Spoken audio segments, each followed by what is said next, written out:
खबर यह कि बरतानिया ने कोरोना के बायस पाकिस्तान को सफरी पाबंदियों की रेड लिस्ट में शामिल कर लिया है। इंग्लैंड ने पाकिस्तान समेत 4 मुल्कों को रेड लिस्ट में शामिल किया है। रेड लिस्ट में शामिल किए जाने वाले ममालिक में पाकिस्तान, फिलिपाइन, केनिया और बांग्लादेश शामिल हैं। जुमा 9 अप्रैल को सुबह 4 बजे के बाद इन ममालिक से आने वालों को 10 दिन होटल में क्वारंटीन में रहना होगा। इस इक़दाम से पाकिस्तान जाने वाले हज़ारों अफराद को वापसी में मुश्किलात का सामना करना पड़ेगा। नुमाइंदा जियो न्यूज़ मुर्तज़ा अली शाह ने लंदन से हमें ज्वाइन किया है। मुर्तज़ा, रेड लिस्ट से मुताल्लिक़ भी बताइए और इसके क्या असरात पाकिस्तान पर होंगे और इसका मकसद क्या?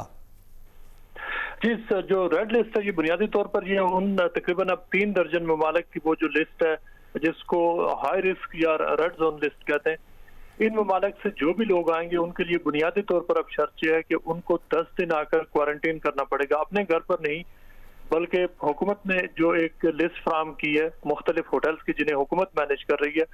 11 नाइट्स और 10 दिन का वहां पर स्टे है जो भी बंदा जो रेड जोन से आता है, और इसके लिए जो पैकेज है वो तकरीबन 1750 पाउंड बनता है एक शख्स का। कि उनको आने से पहले उसमें एक पोर्टल है, वहां पर बुकिंग करानी पड़ती है। फिर आकर जब एयरपोर्ट पर पहुंचते हैं तो बाज़ डेजिग्नेटेड एयरपोर्ट्स हैं जहां पर वो लोग फ्लाइट्स पहुंचती हैं, जहां से उनको कम्प्लीटली जो हुकूमत की तरफ से फराम की गई जो ट्रांसपोर्ट है उसके जरिए उनको मुंतकिल किया जाता है और वहां पर उनको रखा जाता है, जिस दौरान उनके 2 दफा कोरोना का जो कोविड-19 का जो टेस्ट होता है, और अगर बाहर से उनका नेगेटिव आएगा तो 11वें दिन उनको वहां से रिलीज किया जाएगा। मोस्ट इंपॉर्टेंट बात यह है कि इसके हवाले से बहुत सख्त जुर्माना भी है कि फर्स्ट ऑफ ऑल जब एयरपोर्ट पर बंदा पहुंचता है तो उस वक्त भी उनके पास नेगेटिव कोविड-19 टेस्ट होना चाहिए। उसके बाद वो गवर्नमेंट के मैनेज जो होटल्स हैं वहां जाते हैं, और अगर किसी के पास एयरपोर्ट पर नेगेटिव टेस्ट नहीं है तो उसको 500 पाउंड वहां जुर्माना किया जाता है। अगर जो क्वारंटीन के जो होटल्स के जो रूल है कि वहां आकर 10 दिन क्वारंटीन करना है, अगर उस रूल को ब्रेक किया जाए तो उसका 10,000 पाउंड तक का जुर्माना है, और अब 10 साल की सजा भी जो जेल टर्म है वो भी ऐड कर दी गई है। इतनी सख्त इस हवाले से सजाएं सुनाई गई हैं। और ये सबसे पहले ये जो रेड लिस्ट के हवाले से उन ममालिक के हवाले से इम्पोज की गई थी जहां से बहुत सारे लोग छुट्टियों पर चले गए थे, अच्छा वेदर था और फिर वापस आ रहे थे, और वहां से शिकायत ये आ रही थी कि वो कोविड-19 के केसेस आ रहे हैं। और इस हवाले से जो इस वक्त कई हजार जो ब्रिटिश सिटीजन है वो दुबई में फंसे हुए हैं, इसलिए कि वो लंदन जो यूके में अगर वापस आते हैं तो उनको फिर 10 दिन का गवर्नमेंट डेजिग्नेटेड होटल्स में स्टे करना, और फिर जो तकरीबन 1750 पाउंड का जो पैकेज है ये एक्चुअली बहुत महंगा पैकेज है। ये गवर्नमेंट ने इसलिए इतनी ज्यादा इसकी कीमत रखी हुई है कि लोग इस हवाले से चूंकि खर्चा बहुत ज्यादा होगा तो ये एक्सपेंस आपको पहले ये डिपॉजिट करना पड़ेगा। पाकिस्तान के ऊपर जो अब चूंकि पाकिस्तान अब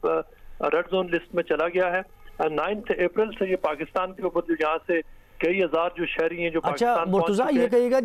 9 से पहले जो लोग जाना चाहते हैं उनके लिए ये उन पर लागू नहीं होगा? ये जो 9 से पहले आएंगे उनके पास जो एग्जिस्टिंग रूल्स हैं उसके तहत उनको अगर नेगेटिव अपना जो टेस्ट है वो दिखाना होगा और वो अपने घर जाकर क्वारंटीन करेंगे। लेकिन 9 के बाद जो लोग आना है, और ये विंडो इसीलिए रखी गई है कि इस अरसे में जितने लोग हैं वो एक दफा पाकिस्तान से या दूसरे ममालिक से अगर कोई आना चाहता है तो आ जाए, चूंकि ये इनफ टाइम है ट्रैवल का। लेकिन उसके बाद जो लोग बहुत सारे लोग यहाँ पर हॉलीडेज के लिए रिश्तेदारों से मिलने आ रहे थे, और बहुत सारे एक्चुअली ये डिसीजन इसलिए किया गया है कि कई हजार ब्रिटिश सिटीजन चूंकि यहाँ पर मुकम्मल लॉकडाउन है वो सारे लोग फैमिलीज के साथ और शादियों के लिए पाकिस्तान चले गए, और ये इसकी वजह से चूंकि जो हुकूमत भी कह रही है कि जो यूके वेरिएंट है बहुत तेजी से पाकिस्तान में फैला, उसकी वजह यह है कि इस वक्त कई हजार जो ब्रिटिश सिटीजन है वो पाकिस्तान गए हुए हैं। लिहाजा ये पूरा जो ट्रैवल जो हो रहा है इसको डिस्करेज करने के लिए हुकूमत ने पाकिस्तान को अब रेड लिस्ट में डाला है। जी बहुत शुक्रिया मुर्तज़ा अली शाह, आपने इससे मुतालिक डिटेल्स दी हमें।